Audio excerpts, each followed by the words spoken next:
Check this stuff out. Thanks everybody, my name's Trango. Best wave ever ridden out there. Oh, nice! Get me Mailman on the line. Epic! Dude, what planet are you from? Greetings everybody, welcome to EpicTV Weekly. We got a great show for you in the studio. We've got 3 guys who are leaving tomorrow to go and ski Manaslu. Rémy, Glen, Nice to see you. Greg, welcome to EpicTV. Good to be here. Thank you. Thanks for having us in. Skiing the 8th highest mountain in the world. It's a good idea. Tell me more. It's quite a long project. It's Greg's father who asked me a few years ago to do 8,000 meters peak, and at the time I told him, "Oh, we should do Manaslu," because he's got in his mind the idea of Everest, so to do something before. We should do Manaslu. In Manaslu we can ski it. It's much better. And at the time they were very poor, not so much ski descent on Manaslu. And so that started the idea. Last year Greg couldn't go because of a knee.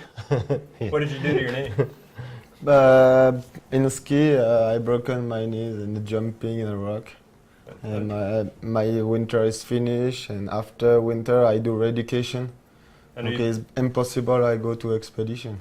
Are you back 100% now? Yeah, Okay, yeah, it's no problem now. awesome. I'm So sure.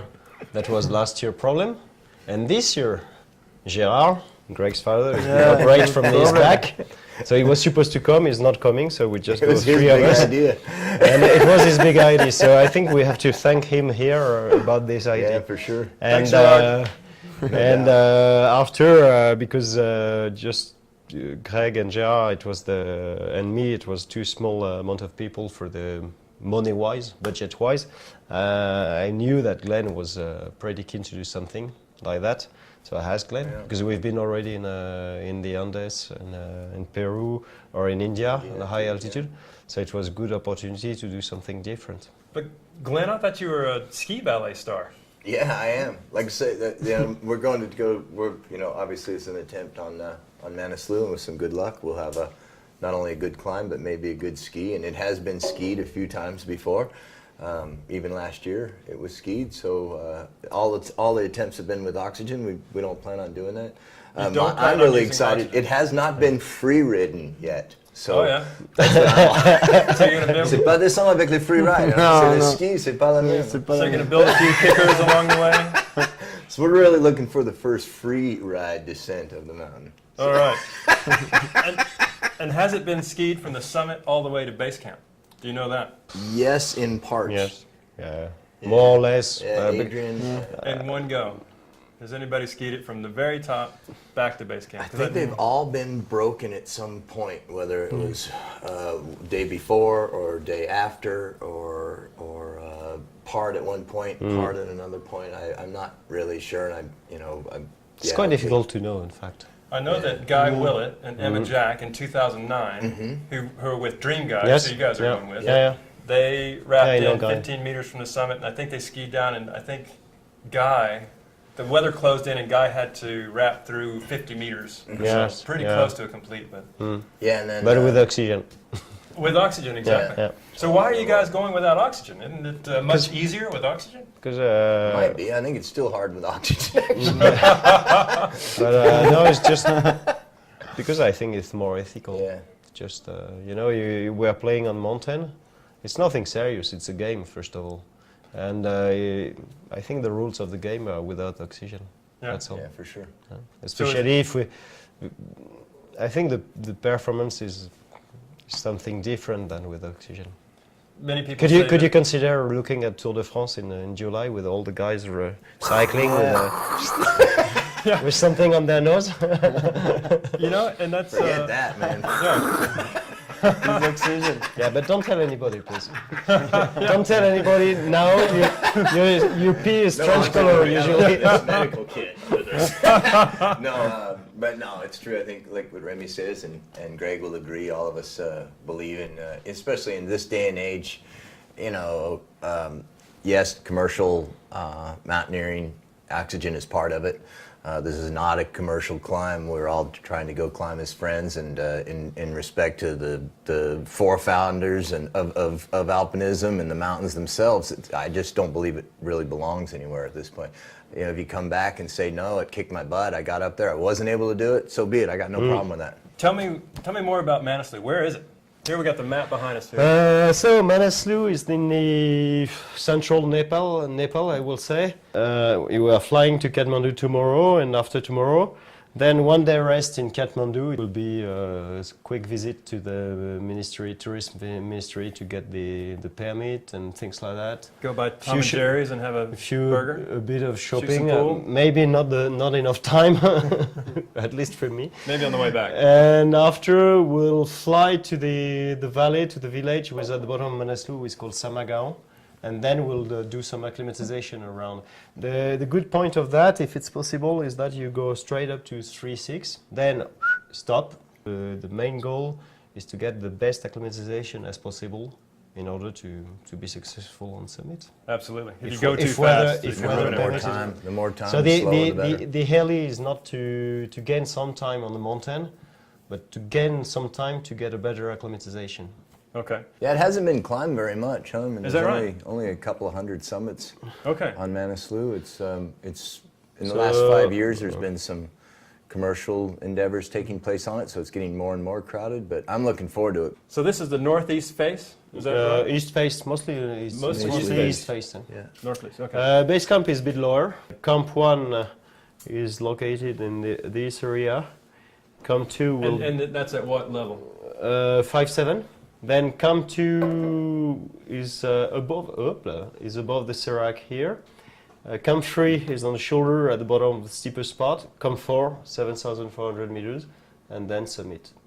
Now that steep part that you just pointed out, how steep is that? It looks really steep in blue eyes. It's 40, 45 max. Yeah. Okay. But it's not really long. The steepest spot is probably 200, 200 meters, not more. Okay. And is that the crux? What's the difficult part? Is it? I think The difficult part, yes, is here. There is a steep slope to gain the summit. Okay. 60 top meters are quite steep. How steep? Quite steep? 40, about 40 or maybe a bit more. So here there is effectively this ramp is not easy, And that top I slope know is probably there high. is In there are through some here. problems here with crevasses and serac. Okay. So it's quite and on the glacier is pretty crevassed to get up to the Camp 1. Even it's quite lots of crevasses, but it's also why just after monsoon or during the end of monsoon is good, because at this altitude at the moment it's snowing not every day at the moment. 1 day per 2, a bit of fresh snow falling, and the freezing level at the moment is between 5,700 meters, even 6,000 meters. Okay. So it means that the snow is pretty sticky. Mm-hmm. It will stick Blowing everywhere, and it everything will in. make us a That's the plan. nice soft thing to ski. It's a fine line between having too much snow and having to break through waist deep snow to get to the summit, and having not enough snow so that you're On that, icy. Yeah, on this kind of Steep summit like that. is the main issue. Usually, huge pack of snow at low altitude, they're coming later in the season. At the Okay. moment, it's quite warm, and the lowest temperature at the moment on top of Manaslu are about minus 15, 16. Okay.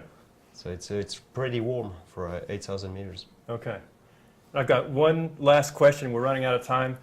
Glenn, you Yeah. had an accident a few weeks ago. Fill us in. Gosh, we were testing all our gear. By the way, you get all we got everything as light as possible, but also as strong as possible, because you don't want to be you don't want failure. And so I went for a nice little glacier ski, but it corresponded with a ski test of some production skis, and had a demo binding come off and took a shot to the leg. And the last 12 days I've been in physio every day.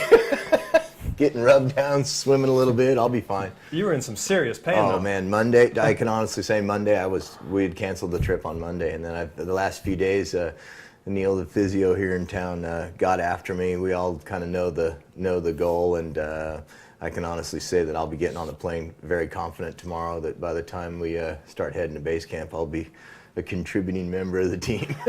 Now, we're going to be following your expedition on daily.epictv.com on our blog. And so people can watch it, tune in to epictv.com and follow the blog for daily updates, photos, that sort of thing. It'll be a great way to track you guys. Yeah, it'd be funny. I've been on a lot of expeditions, but I've never communicated. It's kind of like not using oxygen. I've always kind of said don't communicate either. But it'll be funny to send notes back to our friends and family at home a little bit. So. All right, we're looking forward to following you. Best of luck on the See trip. you guys in a couple of months. You guys leaving tomorrow? No doubt. Yes. All right. Still a bit of packing to do. All right. Next up, we're going to see what's happening in the world of surfing. Get me Mailman on the phone. Yo, Dave, how's it going? Hey Trey, pretty good. Right on. How's the surf in Hossegor? Well, I actually went down to the beach and checked it out for myself today, and it's about 2 foot light on shore, so you're not missing anything. They're experiencing kind of the same thing in Tahiti right now, actually, at the Billabong Pro. Yeah, tell me what's going on. Well, since we last spoke, they ran the first 2 days and the first 2 rounds of the contest. Got some pretty good surf for anywhere in the world other than Tahiti. And it's been on hold for 4 days, and it looks like it's going to be on hold for another few days until this weekend, when they should run on the last 2 days of the holding period. The swell's going to come back up, and they should be able to finish the whole thing off this Sunday and Monday. Okay, and we'll be able to watch the live stream at billabongpro.com/Tahiti12. All right, we'll watch for that. There we go. Next up, what else is going on? Well, the most exciting thing outside of competitive surfing is competitive free surfing. Now that might sound like a weird concept, but the guys at Innersection, that's Taylor, Steele and company, they have a contest on the net where surfers and filmmakers get together. They put together a 3 to 5 minute video clip that they submit to Innersection, and the members of Innersection, which are basically anyone who wants to sign up for the service, costs $14.99 US, but it's good for the entire year. And what that gives you is the right to vote for any and all of the videos that you want to see that come out over the course of the Innersection competition period, which is from July until December. And you also, this year, there's a new thing.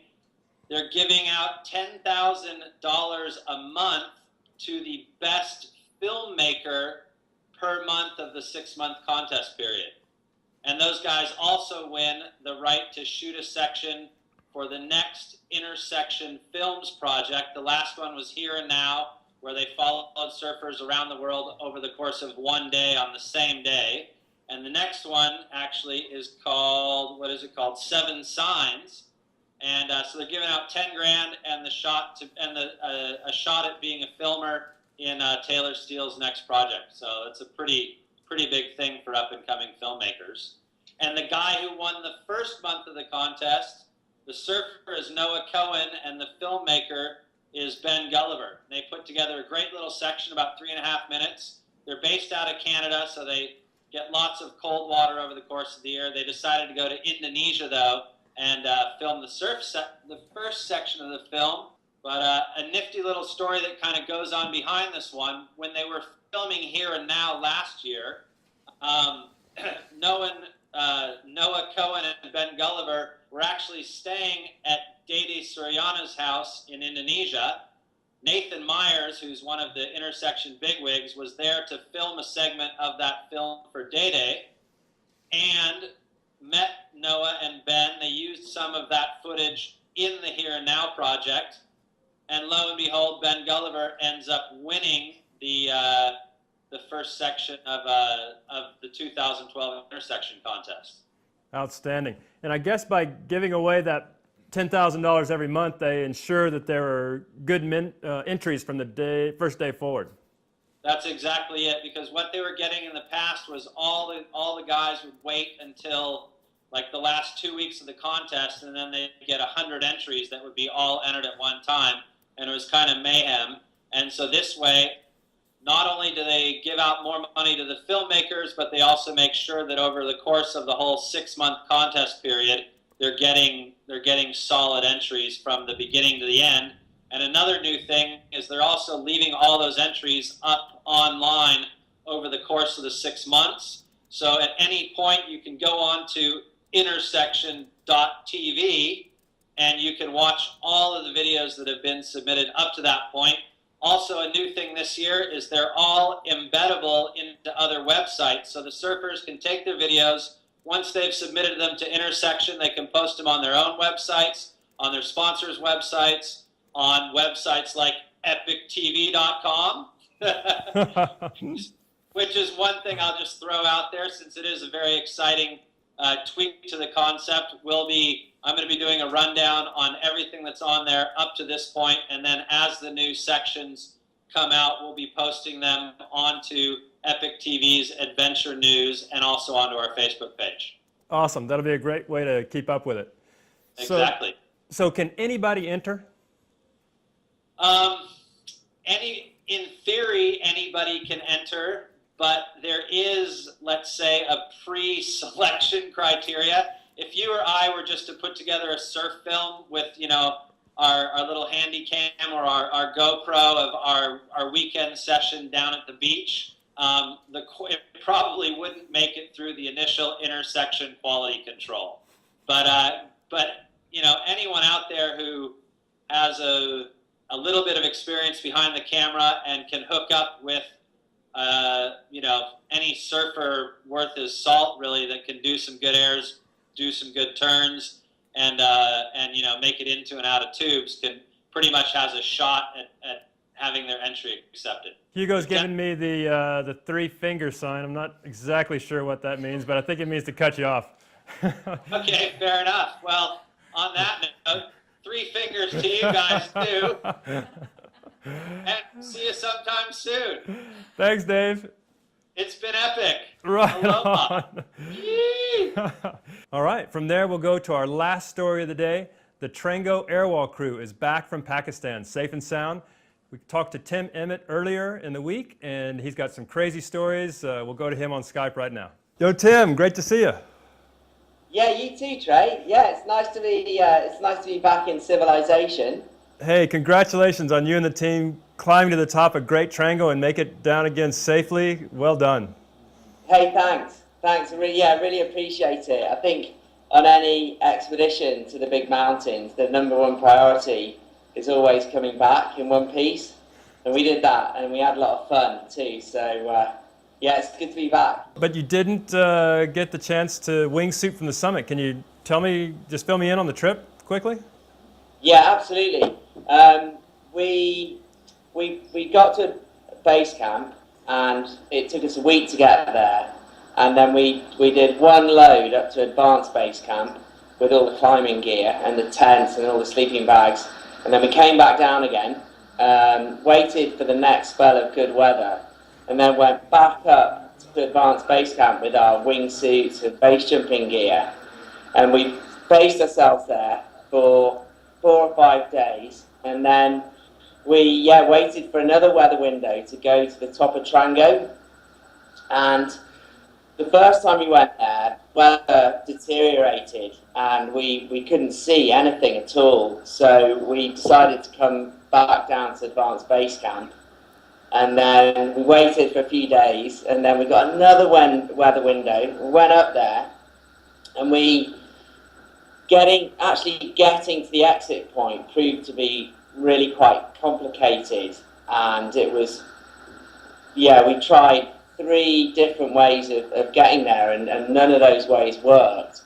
And eventually the way we found that it was best, by the time we got there, the conditions were deteriorating, and the sun was on the slope, and we were all pretty tired, and it was, it just we needed another couple of days of good weather to be able to get to the exit point and then see whether we could jump. So what were you facing when that kept you from getting to the exit point? We had to get across these hanging seracs.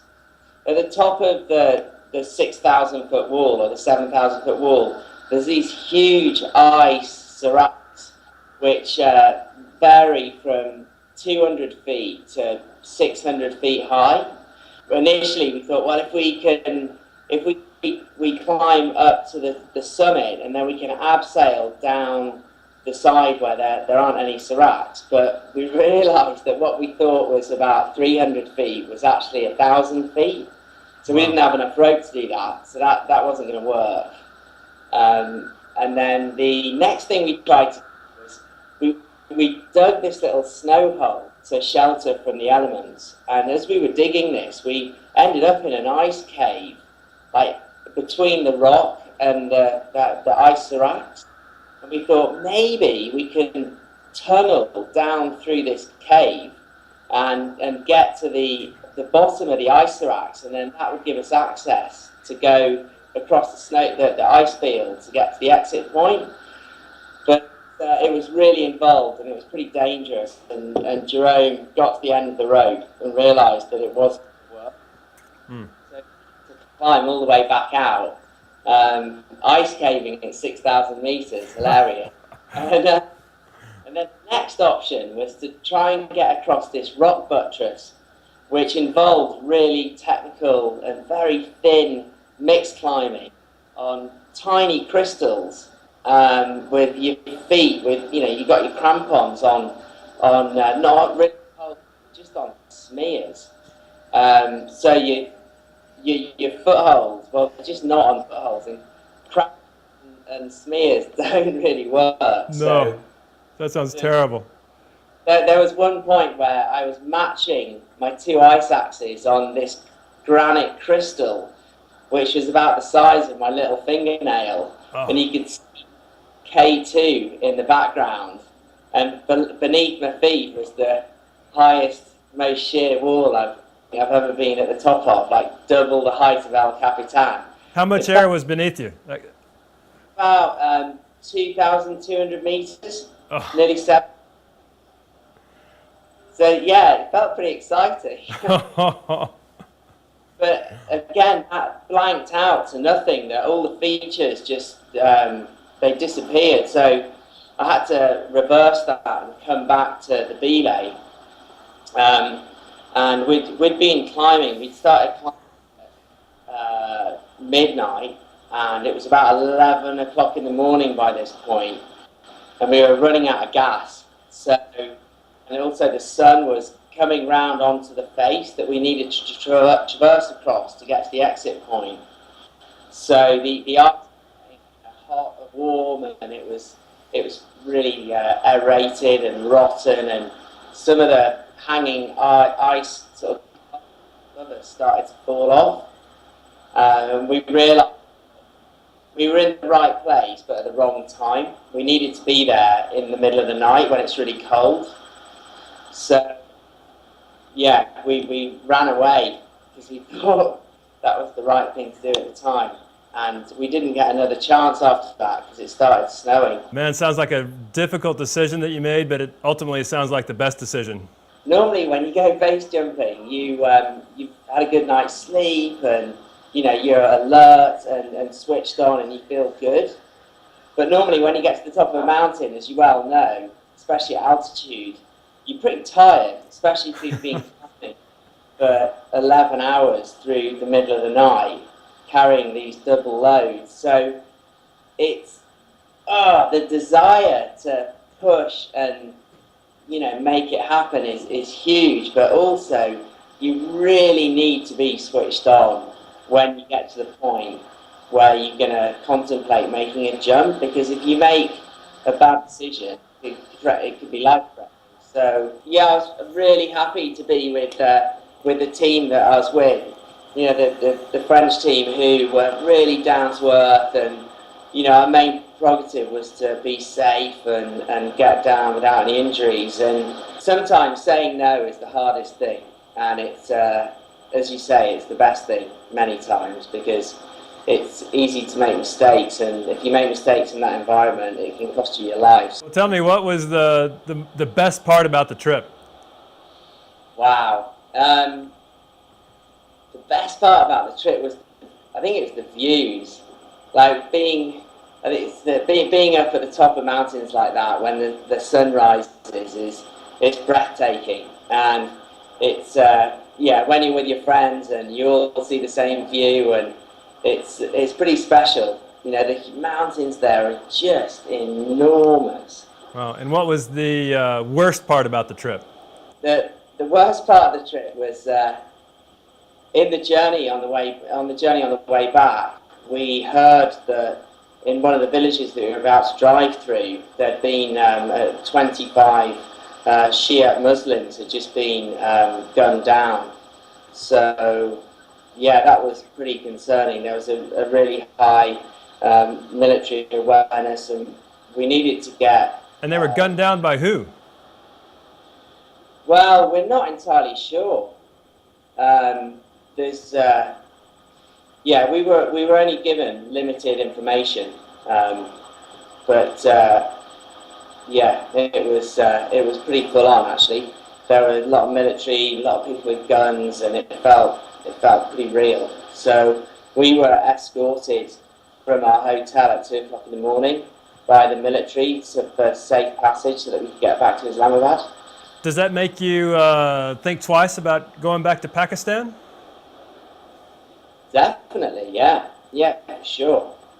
I don't know, there's just something about being in the world of guns and terrorism and military that I know very little about, and you really get the impression that you're not, it doesn't really matter what you do, you don't really have a choice about what's going to happen or not. So, but there weren't any Westerners or tourists that were involved in the attack. But even still, it's pretty full on. Well, once again, welcome back, and again, congratulations on a great summit and everybody getting back safely. Really stoked for you guys. Okay, hey, thanks, Trey. Take it easy. Yeah, man. Cheers. Dude, I promise you, nobody's going to notice it's a different shirt. Oh, yeah, so that's our show for this week. Thanks for joining us. Remember, if you want to follow the Manaslu ski expedition, go to daily.epictv.com and follow the daily posts from the mountain. Until then, charge hard, take chances. Thanks again.